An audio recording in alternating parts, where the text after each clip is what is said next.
Hello, this is my video to go along with the culminating activity. So what we had to do, we had to come up with a problem that not necessarily needed a solution, but we needed to collect large amounts of data to prove that our hypothesis is right, hopefully. So the topic and problem that I chose was child abuse. This topic is very important to me. I I'm always willing to learn more information about it just because I think it's such a awful thing and I can't believe that it happens, and it hurts my heart researching things about it. However, like I said, I enjoy reading statistics about it and stuff like that. So, my hypothesis was people who are abused as children are more likely to be abusing towards other people during their lifetime. So, before starting this, I thought I was bang on. I was correct. It just made sense. You watch the news, you hear about these stories about people going to jail or people, all these domestic abuse, child abuse, everything like that. But it's really just a cycle, I thought. You're abused as a child, whether it be physically or sexually, and you just want to take that anger out. One of the things I did find was that if you were a male and you were sexually abused, you were more likely to abuse other people during your lifetime, either sexually or physically, just to get that manhood back that they supposedly lost when they were younger. So I did, due to the circumstances, I wasn't able to go out and physically collect this data myself. So I had to rely on a lot of resources. Some of them were iffy, some of them were perfect, and it actually worked out pretty well.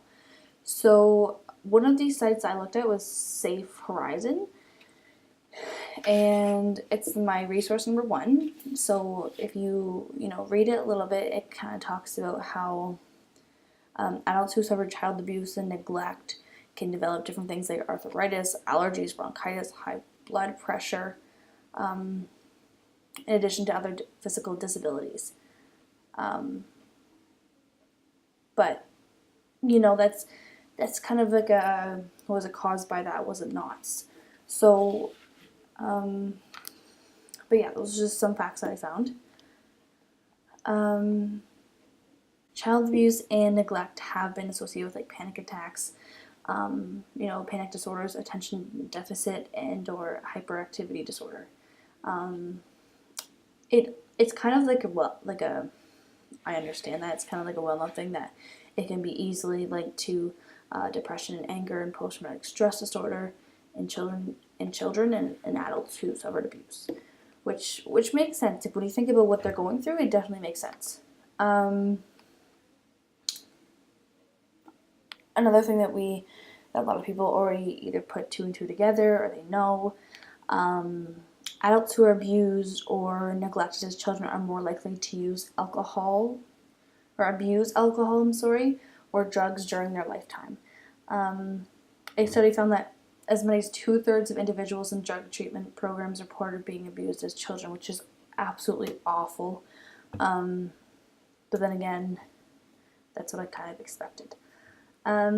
This part here, I was very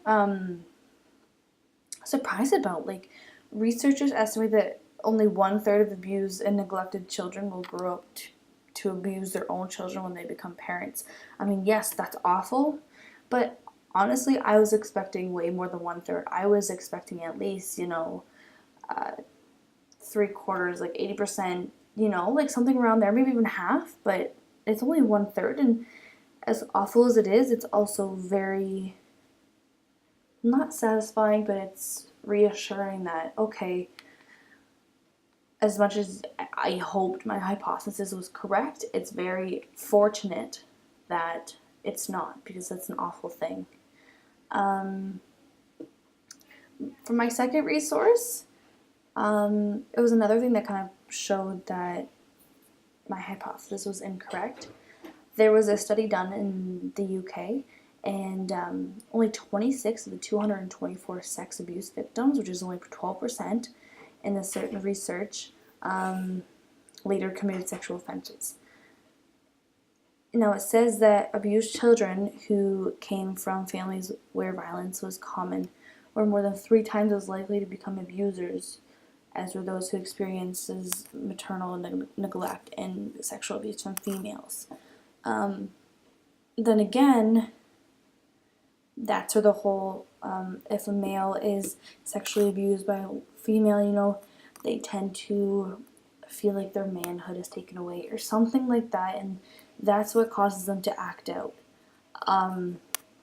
So with all of the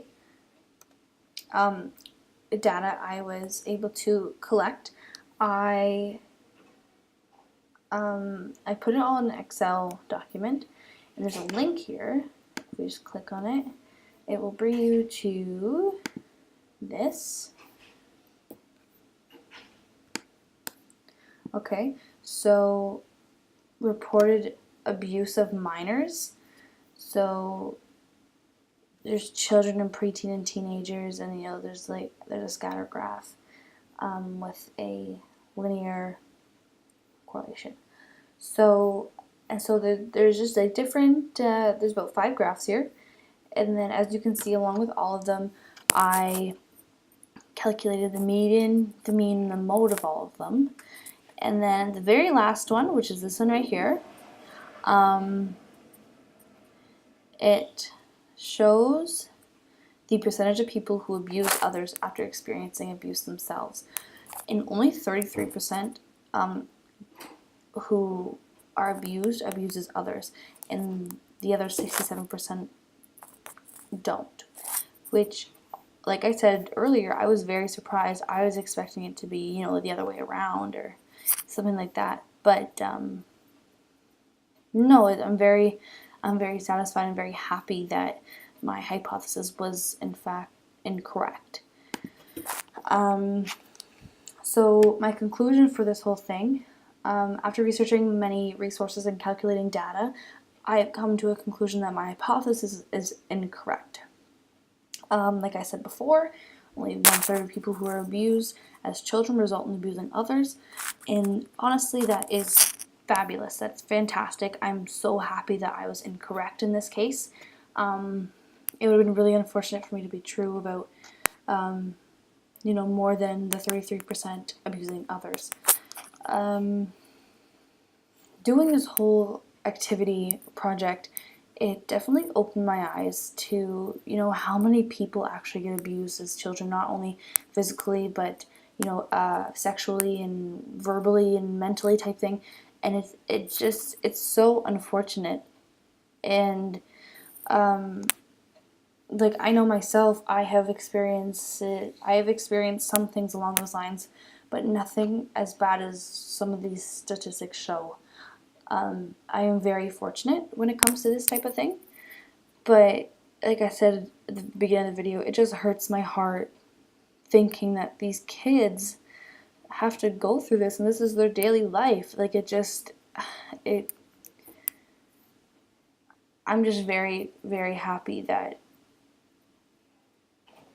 as much as I wish it was 0%, I'm very fortunate that it's less than half and it's only 33%. Like I said, it could be lower, it could be 0. Abuse could just not happen at all, but we're not in a perfect world here, and unfortunately things happen that we can't control. So that is my concluding video to go along with the culminating activity, and I would like to thank you.